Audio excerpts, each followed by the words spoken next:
Good morning, good morning. Coffee Cup Chronicles, day 61. Key West, Florida. Good morning, all. Hey, grab yourself a nice cup of coffee. Let's talk about Key West for a minute. Hey.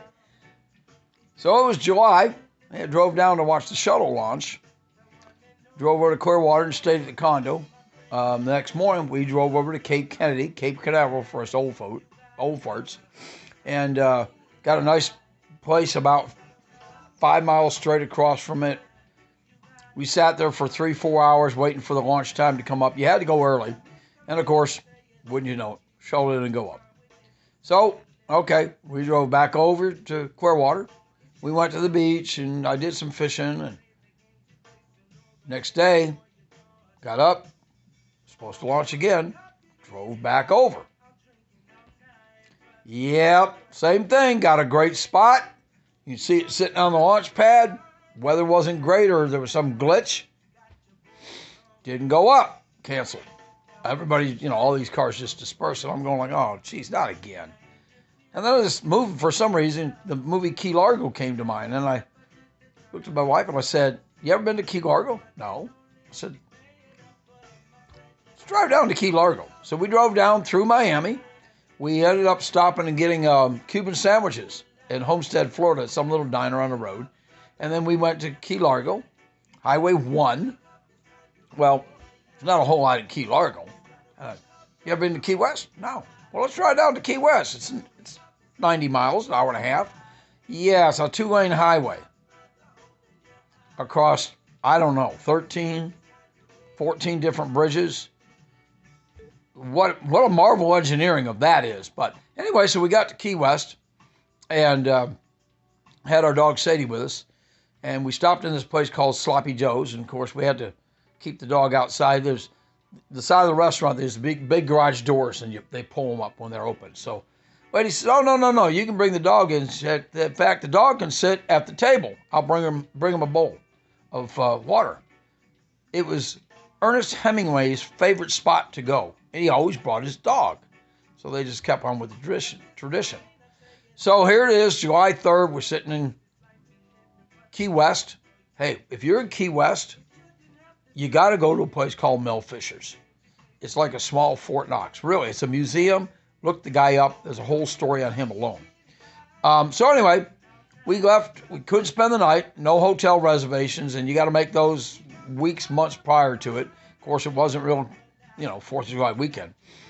So we started driving back at night, got up to Homestead, and I caught the highway going across from that side of Florida back over to the west side, and then it was going to come up the west side and back to, Clearwater.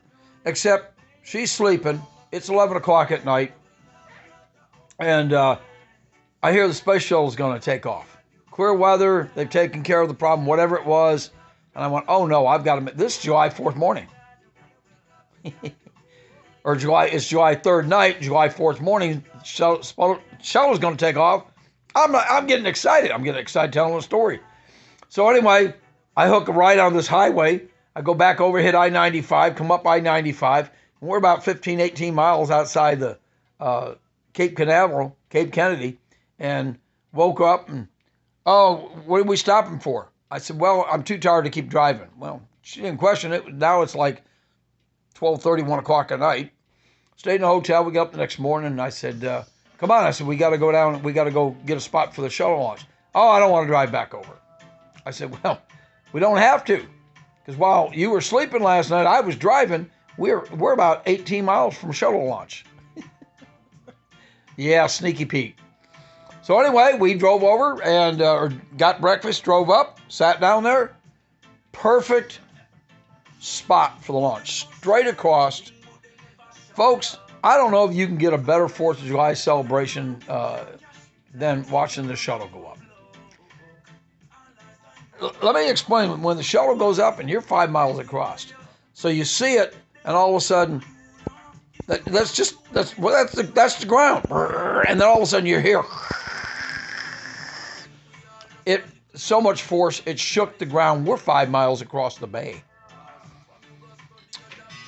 But let me get back to Key West for a minute. A couple neat things about Key West. There's a place down there called the Little White House. I don't remember what president it was, but that was his retreat. There's Mel Fisher's museum. Mel Fisher was a treasure finder. He found the Atoka. They are still pulling gold up from this ship, and it's been over 40 years. You can be part of that expedition if you want. They do a tourist type thing. You can go out and dive on the Atoka. They'll probably be pulling up gold for years and years and years. Anyway, that's one. They got roosters and chickens and cats running everywhere in Key West, so be prepared for that. Just one caution. If you go down, have hotel reservations. Oh, and then there's Hog Breast Saloon. You know, this is Grandma's. This is in Myrtle Beach. But Hog Breast Saloon's down there. They have a camera, so you can wave to everybody. You're live in Key West, Florida. Oh, and of course, you go to the end of the road, Highway 1. It's the most southern tip of the continental United States that you can get to. Key West, Florida, folks. Day 61. Coffee Cup Chronicles. Y'all enjoy.